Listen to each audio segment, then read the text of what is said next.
ମୋ ଭଉଣୀ ନେଇ ଗାଁ ଛାଡି ପଳେଇଯା। କାହିଁକି ରାଜା ସେ ଯେମିତି ପ୍ରତିଶୋଧ ପୂରଣ ହେଇଛନ୍ତି ସେ ଯେକୌଣସି ମୁହୂର୍ତ୍ତରେ ଏଠି ପହଞ୍ଚାଇ ପାରନ୍ତି। ମୋ ଭଉଣୀ ସେ ଜୀବନରୁ ମାରି ଦେଇ ପାରନ୍ତି। କାହିଁକି କଳିଯୁଗ ଚକ୍ର ସହିତ ରାଧା କି ଶତ୍ରୁତା ଅଛି? ସେ କାହିଁକି ତାକୁ ମାରିଦେବା ପାଇଁ ବସିଛନ୍ତି? କଳିଯୁଗ ଚକ୍ର ତା ଝିଅକୁ ପାଗଳ ପାଇଁ ଭଲ ପାଏ। ତା ଝିଅ ପାଇଁ ସେ କିଛି ବି କରିଦେଇପାରେ। କଣ କହୁଛ ମୁଁ କିଛି ବୁଝିପାରୁନି। କଳିଯୁଗ ସେ ଆଲିଆ ରାମକୁ ଭଲ ପାଏ। ହେଲେ ରାମ ତ ରାଧାକୁ ଭଲ ପାଏ। କେବଳ ବହୁତ ରାଧାକୁ ଅଲଗା କରିବାକୁ ଆଲିଆ ଗୁଣ୍ଡା ଲଗେଇ ଆଜି ରାଧାର ଏ ଅବସ୍ଥା କରିଛି। କେବଳ ରାଧାକୁ ରାମକୁ ଅଲଗା କରିବା ପାଇଁ ମୋ ଦାଦା ଖୁଡିକୁ ରାଧାକୁ ଏ ଗାଁ ଛାଡି ଚାଲିବାକୁ ଧମକ ବି ଦେଇଥିଲା। ସେମାନେ ଗାଁ ଛାଡ଼ିଲେ ଟିକେ ଦୁନିଆ ଛାଡ଼ିଦେଲେ। ସେମାନେ ଦୁନିଆ ଛାଡ଼ିଦେଲେ କଣ ତମରି ପାଇଁ? ସେମାନେ ଇମାନଦାର ଥିଲେ। ରାଧା ସାହିତ୍ୟ ସମ୍ଭାଳ ଦେଇ ଜୀବନ ଦେଇଥିଲେ। ହେଲେ ରାଧା ଏଇଠି ରହିବ, ଏଇ ଗାଁରେ ରହିବ। ବଡ ଆଶ୍ଚର୍ଯ୍ୟ କଥା। କଣ କଲେ ଆଉ ତମେ ମାନେ ବୁଝିବ ମୁଁ ତ କିଛି ଜାଣିପାରୁନି। ରାଧା ଏଠି ରହିଲେ କଣ ଅସୁବିଧା ତୁ ଜାଣିପାରୁନୁ? କଣ ନା କିଛି ନାହିଁ, କିଛି ନାହିଁ। ରାଧା ରହୁ, ତୋ କଥା ରହୁ, ରାଧା ରହୁ, ଆଲିଆ ମ୍ୟାଡାମ ବି ରୁହନ୍ତୁ। ମାନେ ଗୋଟେ ତାରାରେ କଣ ଦି ତିନିଟା କାଠି ଝୁଲୁନି? କଣ ଅସୁବିଧା? ରାଜା ସାହେବଙ୍କ ଜ୍ୱାଇଁ ହବ ଅଭାଗ୍ୟ। ରାଜି ହେଇଯା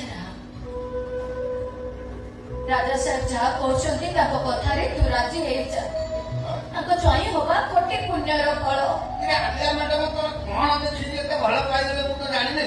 ତା ନହେଲେ ରାଜା ସାହେବଙ୍କ ଜ୍ୱାଇଁ ହବା ପାଇଁ ଲଣ୍ଡନ ଆମେରିକାରୁ ରାଜକୁମାର ମାନେ ମତେ ଫୋନ କରୁଛନ୍ତି। ସେଇଠି ବାହାଘର କରିଦଉଛନ୍ତି କଣ ପାଇଁ? ଝିଅ ତତେ ଯାଏ, କିନ୍ତୁ ରାଧାକୁ ଯାଏ। ଝିଅ ଆଜି ପର୍ଯ୍ୟନ୍ତ କରୁଛି ଇଚ୍ଛା ମୋ ମନେ ରଖିନି। ଆଜି ପର୍ଯ୍ୟନ୍ତ ରାମ ବିକାଶ ବେଇମାନି କରିନି। ନହେଲେ ରାଧା ମରିବ।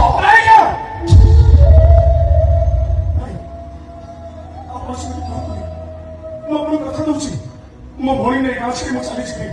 ଏକ ଦୂରକୁ ଚାଲିଯିବି ଯେ ଆପଣମାନେ ଖୋଜିଲେ ବି ଆମ ମାନଙ୍କୁ ପାଇବେନି। ଦେଖନ୍ତୁ ଆଜ୍ଞା ମତେ ଯେତେବେଳେ ସମୟ ଦିଅନ୍ତୁ ମୁଁ ମୋ ଭାଇଟାକୁ ବୁଝେଇଦେବି। ହଁ ସେଇଆ କର, ତାକୁ ବୁଝାଅ ଯେ ସୁନା ଅଣ୍ଡା ଦିଆ କୁକୁଡ଼ା ଇନକାର କରୁଛି। ବୁଝିପାରୁନି କଥା, ଯେ ପୋଡ଼ା ମହାଟା ବୁଝିପାରିଲେ ସେ ଜାଣି ମୁଁ ବୁଝିପାରୁନି। ମୁଁ ଏପର୍ଯ୍ୟନ୍ତ ଜାଣିପାରୁନାହିଁ ଆଲିଆ ମ୍ୟାଡାମଙ୍କ ଠାରୁ ଯେ ପାଖରେ କଣ ଅଧିକା ହବ। ମଣିଷ ଭଳିଆ ସୁନ୍ଦର ହୃଦୟ, ପବିତ୍ର ମନ, ବୁଝିପାରିଲେ?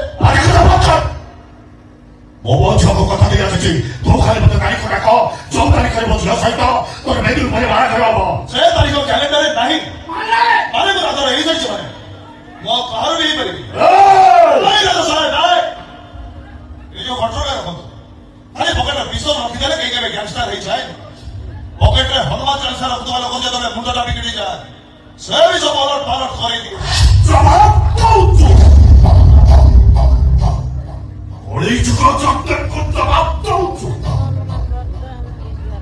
ମୁଁ ଜାଣିଛି ତୁ ଗୋଟେ ଭଲ ଖେଳାଳି।